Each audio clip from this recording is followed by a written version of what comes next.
Welcome to Naresh academy. Union public service commission మరియు Andhra Pradesh public service commission group 1 and group 2 సంబంధించి October 15, 2023 తేదీ సంబంధించి practice question number 1. అప్పుడప్పుడు వార్తల్లో కనిపించే రమల్లా అనే ప్రాంతం ఈ ప్రాంతంలో ఉంది. 1 గాజా, 2 పశ్చిమ ఒడ్డు, 3 దక్షిణ ఆసియా, 4 జోర్డాన్. జవాబు 2. వివరణ: రమల్లా అనేది జెరూసలేంకు ఉత్తరాన వెస్ట్ బ్యాంక్ ప్రాంతంలో ఉన్న ఒక చిన్న నగరం.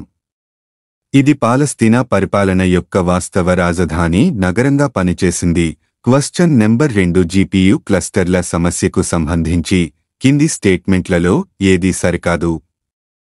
1. జీపీయూ క్లస్టర్లు ప్రతి నోడ్లో గ్రాఫిక్స్ ప్రాసెసింగ్ యూనిట్ జీపీయూతో కంప్యూటర్లను కలిగి ఉంటాయి. 2. క్లస్టర్లోని బహుళలు ప్రధానంగా గేమింగ్ పనితీరు కోసం ఉపయోగించబడతాయి. దిగువ ఇచ్చిన కోడ్ని ఉపయోగించి సరైన సమాధానాన్ని ఎంచుకోండి. ఏ కేవలం 1, బి కేవలం 2, సి 1 మరియు 2 డి 1 లేదా 2 కాదు. జవాబు బి. వివరణ: జీపీయూ క్లస్టర్లు ప్రధానంగా ఇమేజ్ ప్రాసెసింగ్ మరియు మెషిన్ లెర్నింగ్ వంటి నిర్దిష్ట గణన పనుల కోసం ఉపయోగించబడతాయి, గేమింగ్ పనితీరు కోసం కాదు. క్వశ్చన్ నెంబర్ 3 కింది జతలను పరిగణించండి. సడొట్నం. ఆపరేషన్ లక్ష్యం: 1.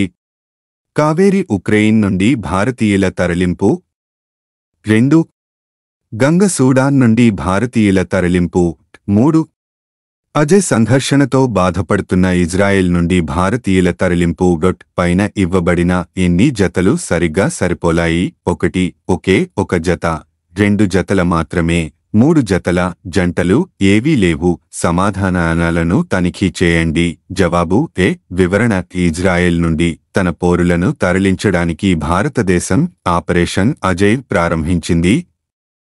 యుద్ధంలో దెబ్బతిన్న సూడాన్ నుండి తరలింపు కోసం ఆపరేషన్ కావేరి మరియు ఉక్రెయిన్ నుండి తరలింపు కోసం ఆపరేషన్ గంగా జరిగింది. Question number 4. India middle east Europe economic corridor IMEC ప్రాజెక్టుకు సంబంధించి కింది స్టేట్మెంట్లలో ఏది సరైనది?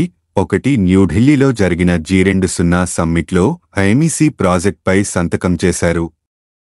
2. ఇది ఆసియా, అరేబియా గల్ఫ్ మరియు ఆఫ్రికా మధ్య ఆర్థిక ఏకీకరణను సులభతరం చేయడం లక్ష్యంగా పెట్టుకుంది. దిగువ ఇచ్చిన కోడ్ని ఉపయోగించి సరైన సమాధానాన్ని ఎంచుకోండి. ఏ కేవలం 1, బి కేవలం 2, సి 1 మరియు 2 డి 1 లేదా 2 కాదు. జవాబు ఏ. వివరణ: ఐఎంఈసి అనేది రైల్వే లైన్లు మరియు సముద్ర మార్గాలతో సహా రవాణా కారిడార్ల నెట్వర్క్గా ఊహించబడింది. ఇది ఆసియా, అరేబియా గల్ఫ్ మరియు యూరప్ మధ్య ఏకీకరణ ద్వారా ఆర్థిక వృద్ధికి సహాయపడుతుందని భావిస్తున్నారు. Question number 5. వస్తువుల దిగుమతికి ముందు అప్లికేషన్ లేదా ఇతర డాక్యుమెంటేషన్ సమర్పణ అవసరమయ్యే పరిపాలనా విధానాలను నిర్వచించడానికి ఉపయోగించే పదం ఏమిటి? 1. దిగుమతి లైసెన్సింగ్. 2. ఎగుమతి లైసెన్సింగ్. 3. వాణిజ్య నియంత్రణ. 4. Customs clearance. జవాబు 1. వివరణ: దిగుమతి లైసెన్సింగ్ అనేది దిగుమతుల కోసం పరిపాలనా విధానాలను కలిగి ఉంటుంది. వస్తువులను దిగుమతి చేయడానికి ముందు డాక్యుమెంటేషన్ అవసరం. Question number 6. ఏలియన్స్. గ్రహాంతరవాసులు, ఎక్స్ట్రాటెరెస్ట్రియల్స్ లాంటి ఎన్నో పేర్లతో ఉన్న వారి ఉనికిని గుర్తించి దీని తాలూకు నిజానిజాలను నిగ్గుతేల్చేందుకు ఏ దేశ అంతరిక్ష సంస్థ వేసిన స్వతంత్ర కమిటీ ఇటీవల నివేదికను సమర్పించింది?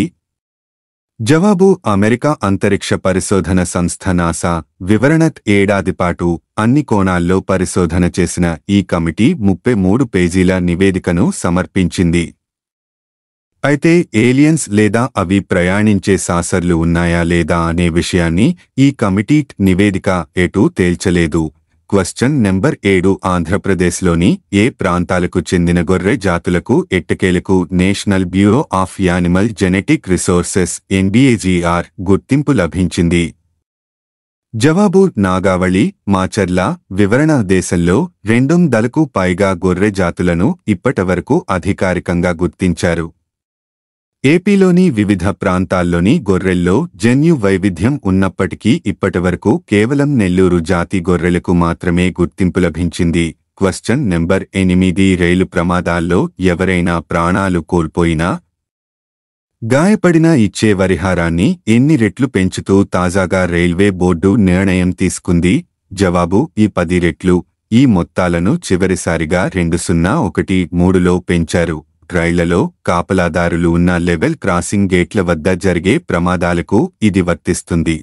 Question number 9. డిజిటలీకరణ ద్వారా భారత న్యాయ వ్యవస్థను రూపాంతరీకరించి న్యాయం మరింత మెరుగ్గా అందుబాటులోకి వచ్చేందుకు సుప్రీంకోర్టు, ఏఐఐటి బుధవారం అవగాహన ఒప్పందం (MOU) కుదుర్చుకున్నాయి. జవాబు: మద్రాస్ ఐఐటి. వివరణ: అక్టోబర్ 11, 2023న సుప్రీంకోర్టు, ఏసీ మరియు ఐఐటి మద్రాస్ భారతీయ న్యాయ వ్యవస్థ యొక్క డిజిటల్ పరివర్తనను సులభతరం చేయడానికి మరియు న్యాయానికి ప్రాప్యతను మెరుగుపరచడానికి అవగాహన ఒప్పందం (MOU) పై సంతకం చేశాయి. చట్టపరమైన డొమైన్. Question number 10. 8వ BRICS international competition conference (BRICS ICC) 2023ని న్యూఢిల్లీలో ఎప్పుడు ప్రారంభించారు? జవాబు: అక్టోబర్ 12, 2023న. వివరణ: national company law appellate tribunal (క్లాట్) చైర్పర్సన్ జస్టిస్ అశోక్ భూషణ్ 8వ BRICS international competition conference (BRICS ICC) 2023ని న్యూఢిల్లీలో అక్టోబర్ 12, 2023న ప్రారంభించారు. Competition commission of India (CCI) ఈ అంశంపై కాన్ఫరెన్స్ను నిర్వహిస్తోంది. పోటీ చట్టం మరియు విధానంలో కొత్త సమస్యలు, కొలతలు, దృక్పథం, సవాళ్లు. ప్లీజ్ లైక్, షేర్, కామెంట్ చేయండి మరియు subscribe my YouTube channel @NareshAcademy 5509. Thank you one and all.